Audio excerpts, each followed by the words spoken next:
O, ano na mga Duterte de hard supporters? Alam na ninyo ngayon na ang mga Duterte wala nang halaga katulad kay Rodrigo Duterte, di ba? Hindi nyo kasi naiintindihan. Imagine 4 months sila nangalap ng perma. 304,000 lang ang kanilang napalap. Partida pa yan ha, halos ikutin nila ang buong Pilipinas. Yan ay patunay na sawang-sawa na ang mga Pilipino sa mga pinaggagawa ng kampo ng mga Duterte. Hindi nyo mapipilit ang tao na suportahan. At isa pa kung gumagamit kayo ng mga utak ninyo, anong i-decide ng Supreme Court? Halimbawa, katigan kayo sa inyong petition for habeas corpus. Mahila ninyo si Rodrigo Roa Duterte doon sa dahig. Masyado lang ninyong pinapahirapan si Digong doon sa International Criminal Court. Palagi ko nang sinasabi sa inyo mga Duterte Dihad supporters, ang kapalaran ni Rodrigo Duterte nakasalalay sa hustisya ng ICC.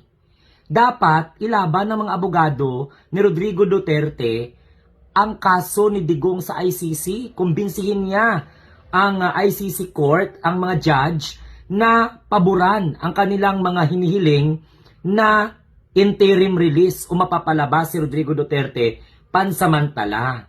Pero sino magpapalabas pansamantala? Binibigyan ninyo ng kahihiyan ang inyong Tatay Digong.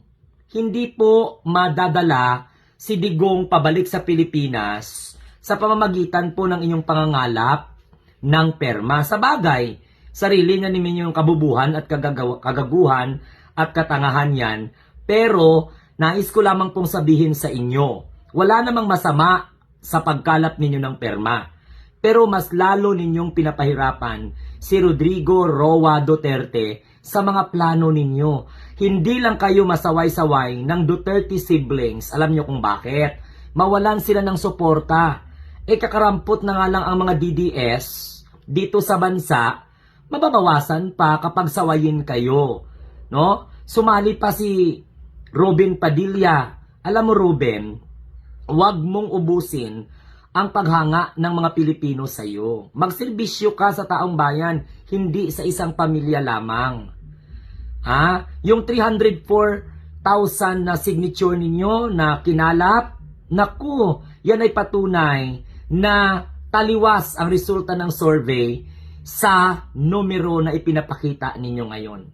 So wala nang popularity ni Sara, wala nang popularity ni Digong, dahil ang pinagmamalaki ninyo na 32 million sa loob lamang po ng 4 na buwan, 304,000 signature lang ang nakalap ninyo. Tapos yung iba pinapalayas pa kayo sa area. Hindi pa kayo tinatrato ng maayos dahil nabubwisit pa ang ilan sa ating mga kababayan. Dapat sampalin kayo ng katotohanan na ang ginagawa ng mga grupo na sumusuporta kay Rodrigo Duterte, lalo po ninyong pinapahamak si Digong doon.